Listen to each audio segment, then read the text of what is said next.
Welcome to the second part 2 of this week's first lecture. And again, I'll try and keep it to around 30 minutes or so. We're talking about personality, individual difference, and I'll just flick through some of the study aims of the first, because I'm trying to cut to the good stuff. So, the textbook talks about the MARS model. You should familiarise yourself with this, MARS, motivation, ability, role, perceptions, and situational factors. Now, we're going to unpack, to use one of the trendy words of the current day, we're going to unpack these particular notions quite in detail over the next few weeks and months. Motivation refers to the drive that we have to do a particular task. Ability refers to usually the innate skills that we bring to a situation. That's generally separate to training. Role perception is how you see the role, and obviously that brings in mental factors, or what we call cognitive factors, and situational factors are one of the classic contingency anchors. So yes, that results in that, but contingent upon or dependent upon certain situational factors. And some people refer to this as the Mars bar model because of the behaviour and results. It stands for BAR, which is kind of cute. The individual characteristics, again, we are going to be talking about some of these over the next few weeks, particularly emotions, which is one of the closely related to obviously motivation, perceptions, which is closely related to role perceptions, personality, which tends to be a fixed. We're going to talk about that today anyway, so I won't mention it. Values, which we talked about in the previous lecture to some degree, and we'll be talking about more in future. And finally, stress, which is one area of speciality that I have and I experience in my daily life, and no doubt you as a student do too. Okay, so that's the Mars model. Attitudes. Now, the classic way of thinking about attitudes is that, you have an attitude and you carry it out. So, for example, we're environmentally friendly people. We believe that we're kind of green, let's say, so surely we recycle, or surely we choose a 4-cylinder car over a 6 or an 8, or a diesel over a petrol, or a gas-powered over, or a bicycle over a motorbike. All these choices that we can make in terms of behaviour relating to that attitude green.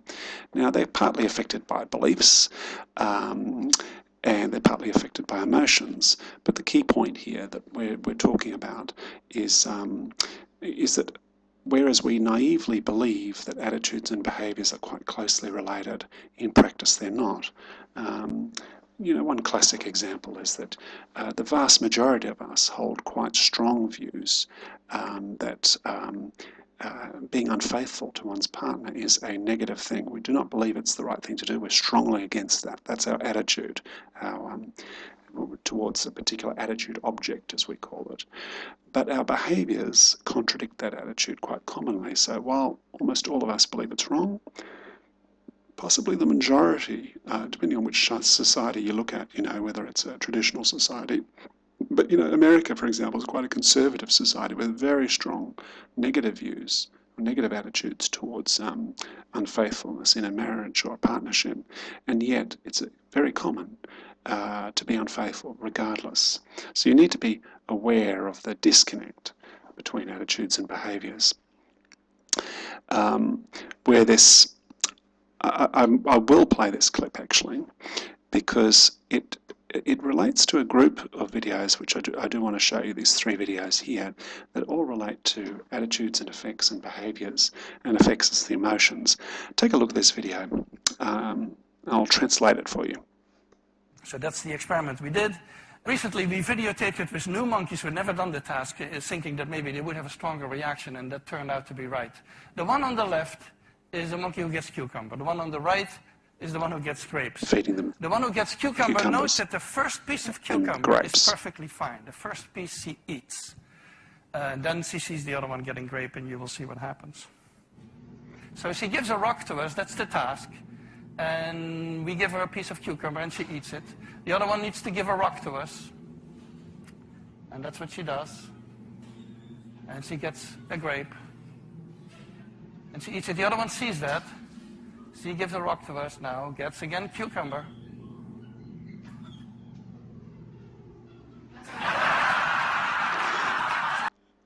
I love this video. And this is an important thing for you, an important lesson. And I'm sure to some degree you already know this, but this is a very nice experimental demonstration of this. So the monkey on the left, the monkey on the right, identical monkeys, they can see each other's behaviour, just like two people in a workplace. And they're both working.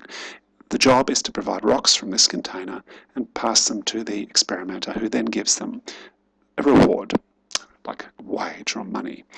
And at first, this one gets a cucumber because he received it first, and cucumber's tasty.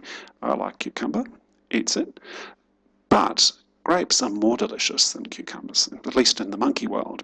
And this monkey over here gets, for the same job, receives more reward.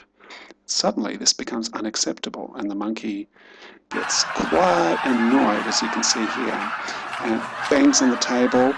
Suddenly discontent breaks out, and we're getting a grape and a cucumber. She tests the rock now against the wall. She needs to give it to us. Gives the rock, makes sure it was right. I am doing the job correctly. Mad as hell, chucks it out again. So you can see that fixed income, the relationship between wage and job satisfaction can be quite disconnected. It's not quite what we're talking about there, about the attitude between the difference or distinction between attitudes and behaviours, but something really interesting. Take a look at this video and replay it because this is like a 3 or 4 minute snapshot of the literature, the state of the art as far as attitudes and behaviour. Someone put this together. It's got a few typos in it, but it is excellent. I think I actually can talk over this one.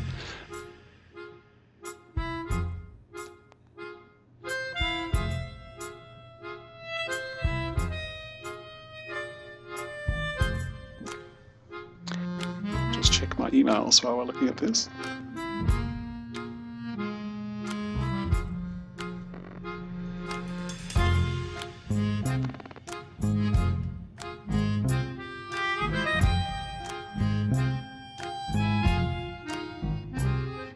This was done in America, so no wonder the gun attitude comes up there. Americans have quite a remarkable attitude towards, and passionate attitude towards this affect as an emotion related to an attitude in relation to guns and freedom to have guns. So control is a key issue. Subjective norms and perceptions. You can pause this at certain points.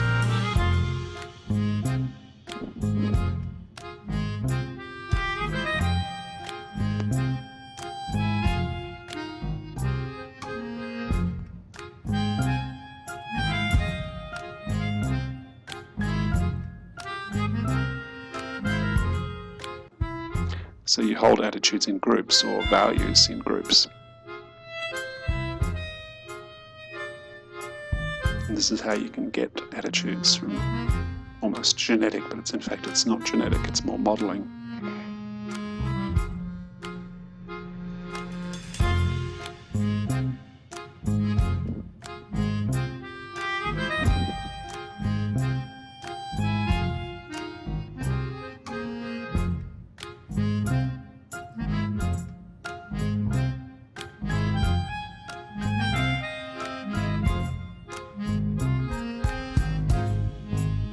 See, this is an American video, huh?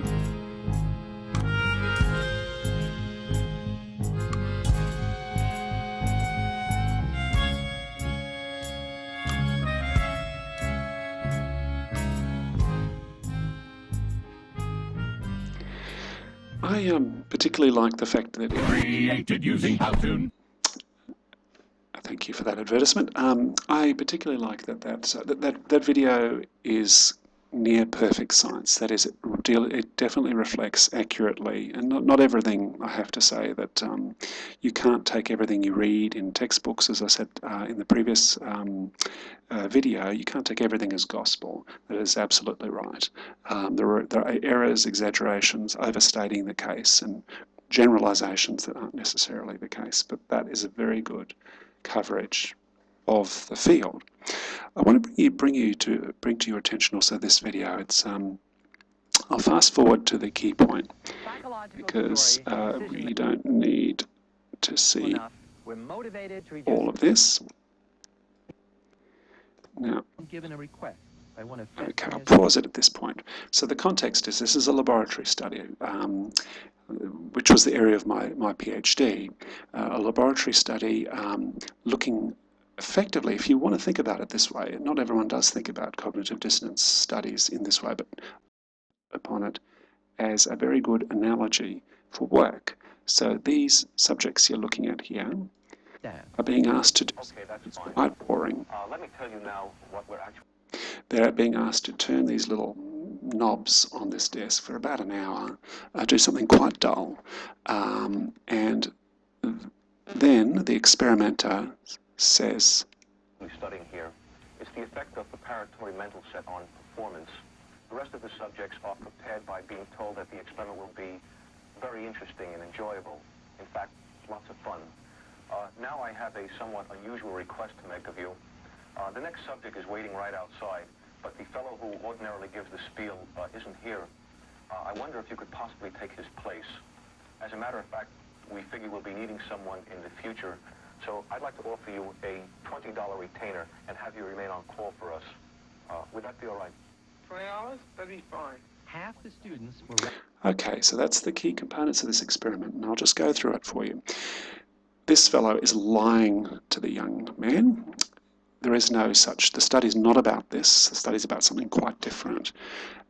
He says that he won't be able to introduce the next student into the room. Can he do it for him? And he offers to pay him $20 on the basis it's an ongoing assistance that he'll receive. $20 in the 1950s is a lot of money, or was a lot of money. This is all a setup. The student's genuine, but everything else about the experiment is a lie. It's a setup. Now, some of the students they were all given the same task, boring as hell, really boring. Some were offered $20 to lie to their fellow student. It was a real fellow student. Yes, he was no, actually, I think he was a stooge as well. It was an actor as well, the fellow student. They had to lie to this person who they thought was a student, and some were paid $1 to lie to that student. Now, lying is not a pleasant thing. Just like the work itself, it's not pleasant. And the key question was how they were then asked, well, what did you actually think? They were given a questionnaire right at the end, which was the dependent variable, the outcome variable that we were interested in, their attitude to the boring task. As a result of doing the task and having to lie about it and being paid either a lot of money or very little money for it. What happens here is that it creates a sense of dissonance. So if you're working and doing a job, hard job, boring job, and you're getting paid a lot of money for it, or a little bit of money for it, there's a difference in dissonance. If you get paid a lot of money for it, you think, well, I'm doing it for the money, I'm doing it for the money, I'm doing it for the money. And at the end of the week, you take the payback and you just concentrate on that. This is partly my interpretation of it, but it is also partly the standard interpretation. But if you get paid a little bit of money to do something that's highly boring, then your attitude towards it is, well, what am I doing this for? And you then start to change your attitude. You think, well, it's actually not that boring. I'm getting quite good at it. And generally you form more positive evaluations of the boring task. And in order to reduce the gap between what you're doing and what you're being paid for, or how much you're being paid to do that, so it reduces the dissonance by changing the attitude, bringing the two, the behavior and the attitude, aligned. Whereas in the high-paid condition, you can continue to keep those two things, the attitude and the behavior, apart. Now, the lesson for us as managers is that attitudes and behaviors are not always connected, and when they're disconnected, it causes a dissonance, and that can be resolved by attitude change or a variety of other mechanisms. It also tells us as managers that money, you need to watch the money. Like the example of the two monkeys, I better put something on the screen. Like the example of the two monkeys, the payment in terms of cucumber was perfectly acceptable until they perceived that another monkey received a different payment, a better payment. So equity issues start to come in. It's In other words, cognitive, mental issues start to come in judging. It's not just the more money you pay. Have a look at this chart. So this is between the study between the relationship between average pay and level of pay satisfaction. It's fairly flat line. There's not, the more you pay, it doesn't necessarily reflect the more satisfied you are with your pay. There is a negative relationship, a slight negative relationship actually, and you wouldn't expect this, would you? You'd expect the more money that you pay, the more job satisfaction you get. And you can see, if anything, there's a downward level, because these people, to use cognitive dissonance terms, they're focused solely on the money, and they're probably not changing their own intrinsic attitudes towards, and we're going to be talking extrinsic, in the chapter on motivation later, so I won't go into it too much before. But they focus here on the money, and the people early on are focusing more on the task and beginning to get some satisfaction out of it at this bottom end of the pay scale. So, surprise, surprise, money isn't everything.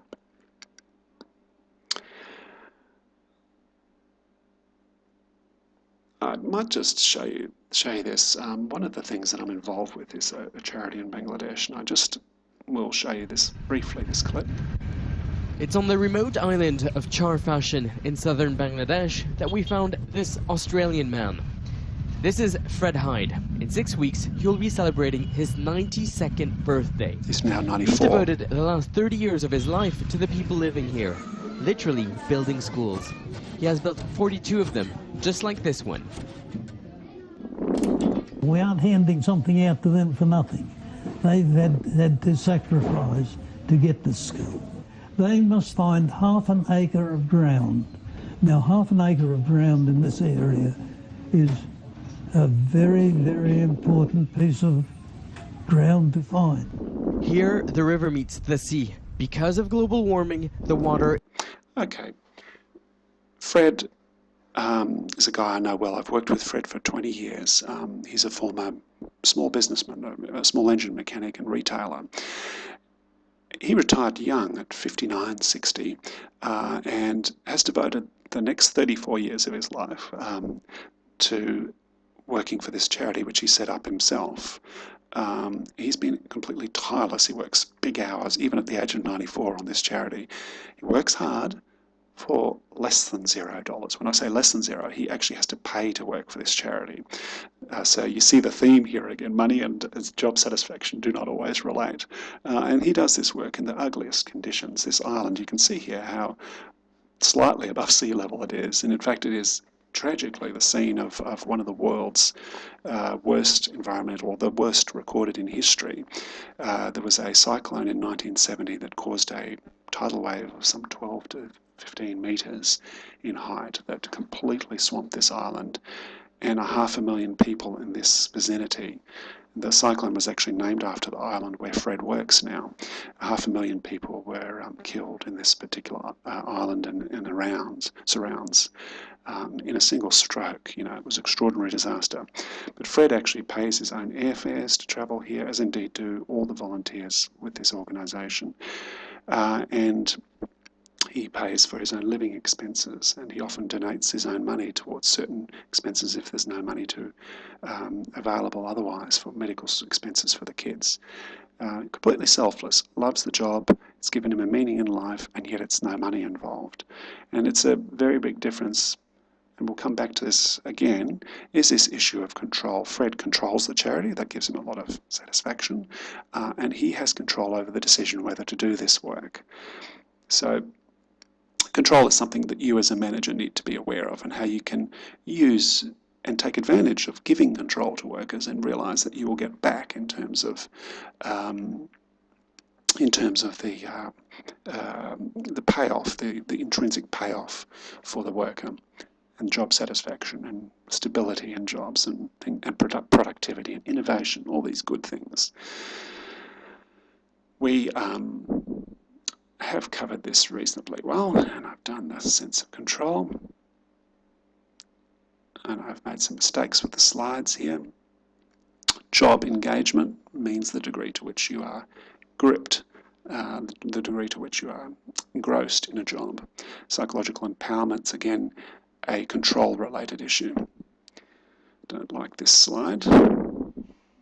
So when employees are not happy, they, engage in organisational citizenship behaviours, which is a key concept you should become familiar with. OCBs, as we call them in the trade, are quite a surprising result. Again, we talked about job satisfaction and money. As an employer, I actually thought it was kind of like a little human miracle when I would, put a job in the paper, advertise a job, and people would come and work for me. I'd give them a wage, which wasn't huge because my company was relatively small. I did employ, by the end of it, 60 or 70 people, either full or part-time, but it was still quite small, and it was in a country town where wages were lower. And, you were paying, $1,000 a week, for example, and getting extraordinary effort. They were paid for 37 hours a week, but they gave me so much more because the environment within the workplace was such that it encouraged OCBs. And we'll talk about that over the coming weeks. It's something that you can gain from as a manager in future to foster the environment where these great things happen, things like innovation, which is, if your employees are creative and innovative on behalf of the company, that is an OCB. That's something they give extra beyond their job description. Customer satisfaction obviously drops when employees aren't happy, and you get higher absenteeism, not lower absenteeism, and you get less what's called presenteeism. I'm sure we've got that, but the opposite of OCBs is this counterproductive work behaviour.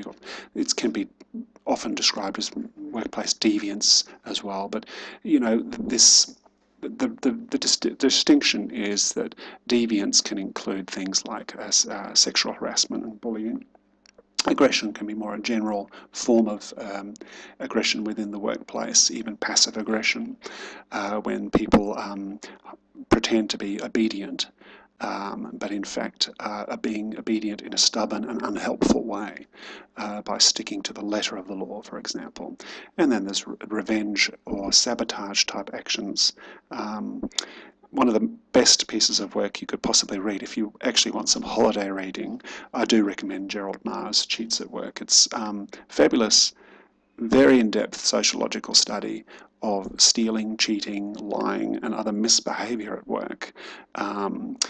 And it's an eye-opener, not just because it shows how much of that goes on, but the reasons for that going on. Gerald Maher covers that beautifully.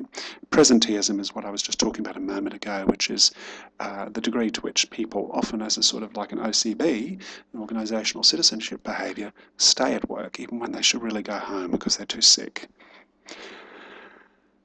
And, when organisations are full of less happy people, they also tend to be more unionised because there is a motive, there's a need to organise, to try and battle with management, and there's of course quitting and leaving a business. We've done the cognitive dissonance.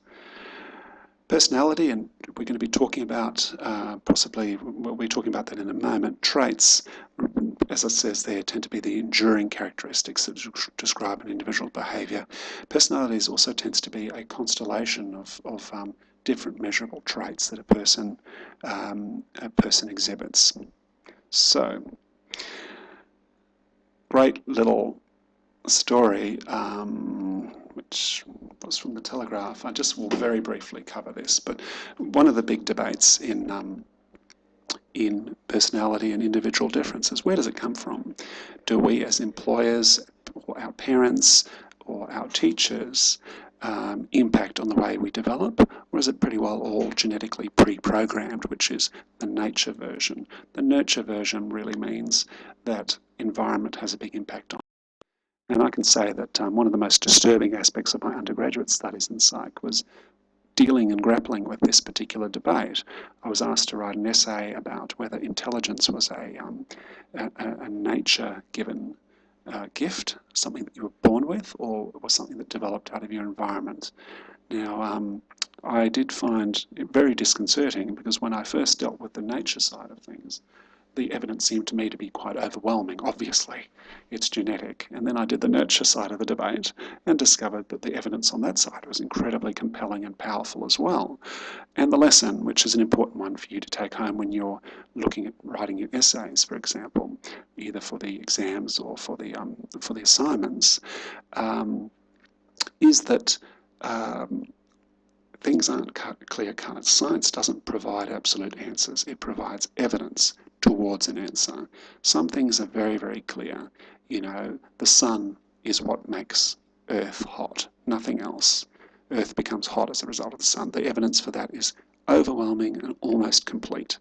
It's to the point where it's improbable that there's any other cause. But almost everything else, particularly in the social sciences, is still a matter of debate. So don't be too absolute in your essays. You need to provide evidence for, but you also need to acknowledge the weakness of that evidence. That's quite important. And provide evidence against. I think I might have mentioned that in my last lecture. Everything's blending into one, but this is a great example. This story was quite shocking. I had never seen this story before. But it's apparent that they discovered that they'd been deliberately separated at birth by a scientist with the permission of the mum, and quite extraordinary similarities between these two sisters, but the ethical nature of that particular experiment was quite shocking, really.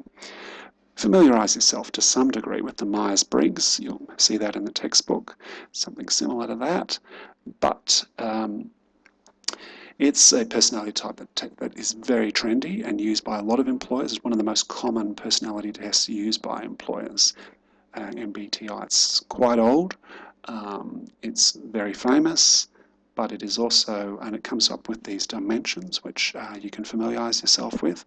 The important thing to remember, it's not been objectively related to job performance.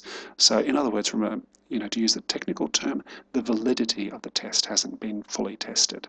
So it claims that, when you come up as an E, extroverted, that it doesn't seem to relate. That validity relates to the degree to which something that is measured applies to something that can be observed. For example, do extroverted people really show more signs of partying behaviours? Do introverted people really show signs of liking their books and study and being alone more? Because that's what extroversion, introversion is. It's also scores tend to change and fluctuate. And remember what we said, that personality and traits are supposed to be quite stable. And if they're fluctuating according to MBTI, then that's a problem for the MBTI. And also MBTI tends to provide unreliable scores, particularly unreliable for the young and the old. Extroversion, introversion are two of the big ones. The big 5 factors are, just circle this, canoe is a nice way of remembering it. Conscientiousness, agreeableness, neuroticism, openness to experiencing extroversion. I suggest pausing at this point on the slide and just having a look at those things. It's better for me not to cover them right now. Here's some other elements of personality that are worth looking at. Core self-evaluation, 94% of university lecturers think they're above average. Most of us think we're better drivers, for example, than the average. And in fact, that's not necessarily the case. In fact, it's impossible that we're all better than the average, isn't it? But self-evaluations tend to be elevated, unless you're depressed, in which case they often tend to be below what they actually are. So we all, both of us who are both the sides of the equation, both people who are depressed and both people who are normal, tend to have quite inaccurate self-evaluations, or core self-evaluations. Machiavellianism relates to a guy called Machiavelli who wrote a book called The Prince, which again could make some good holiday reading. It's effectively a cold-hearted manipulation of a situation to suit a particular, generally selfish end. Narcissism is self-love. Self-monitoring is that there are high self-monitors and low self-monitors. High self-monitors, the people who've got a little camera on themselves, like I've got now at this moment, they tend to be they've got this kind of psychological camera on themselves and always watching to see whether their hair is right, whether they're expressing themselves with the right tone, whether they're looking good and doing well. They tend to be better as leaders but show less commitment to organisations. Type of risk-taking and type A are two other types of personality. Type A is that driven workaholic type. And proactive personality is the type that takes opportunities, and they tend to be quicker decision making but less entrepreneurial and use less information to make decisions. And I won't show you that clip because I can't, but values are basic convictions that a specific mode of conduct or a end state of existence, basically, you can read that, but values tend to be often come in constellations or clusters. They don't tend to work on their own, so if you believe in one thing, it often comes, this goes with that, effectively. So the types of values that we've got are terminal values, which are the end values. Terminal means end. So the airport terminal is the place where you end your trip. Instrumental values of how you get there, help you achieve those terminal values, and value system is a hierarchy based on a ranking of individual values in terms of intensity. So family, but value systems, as I say, they tend to come in systems rather than individual.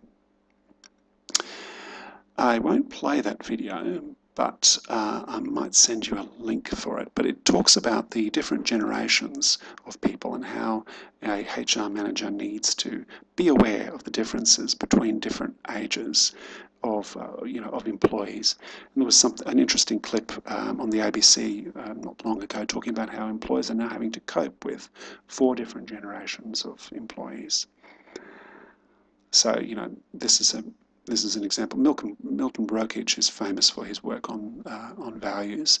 Terminal values can include, self-respect or exciting life. And instrumental values, to get there, you have these paths to that end. And it's interesting in the textbook. There's very interesting. Oh, sorry, I've gone. Oh, sorry. Differences between activists, like union activists and executives. And notice there are some common grounds between the two groups, and there's also some differences. Activists are more likely to believe in equality and world peace. They have high values, terminal values, whereas happiness and accomplishment seems to be ones that not exclusive, but rank much higher on executives. These are the top 5 values. And you notice they've got 3 top 5 values in common. So family, security, self-respect and freedom are important for both groups. Similarly with the instrumental values, executives and activists do have something in common, and they also have some differences. I found that quite fascinating, actually. Personality job fit theory from John Holland. So that you need to have particular kinds of personality to suit a job, and if there's a mismatch, it tends to cause lower job satisfaction and turnover, which is a very expensive thing for employers to keep on recruiting, training. When I used to take staff on in my business, I used to not really see yield out of that staff because I had quite complex tasks for several months, and they would really start to sing, as in things start to operate smoothly and well as their place within the business, maybe a year after taking on. So imagine if you were turning over people every 9 months because you were a bad boss. Very expensive. Power distance, long-term versus short-term orientation. But the power distance thing, just be aware what power distance means is that acceptance of a difference in power between different people. I mentioned that in the last lecture. And I won't show you the video. Global leadership, that's a survey of variabilities. They studied 62 powers, looking at power distance, uncertainty avoidance on a societal level, collectivism. So, for example, Asian countries tend to be highly collectivist, and countries like America tend to be individualistic orientated. And then there's future orientated versus kind of hedonism orientated towards the middle. And they looked at these variances in 62 different societies. And they looked at the things we have in common and differences, and I'm aware that I've gone over the 35 minutes and I really want to get to the end. I found this is the most universal versus least universally desirable attributes in leaders, acceptable in leaders. And notice that malevolent was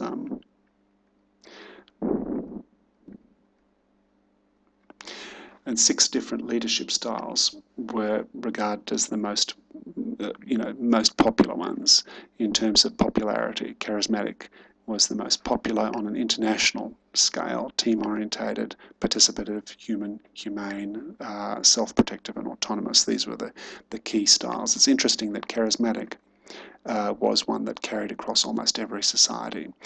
Now, one little thing that I just wanted to bring to your attention now, I'll just zoom in on this.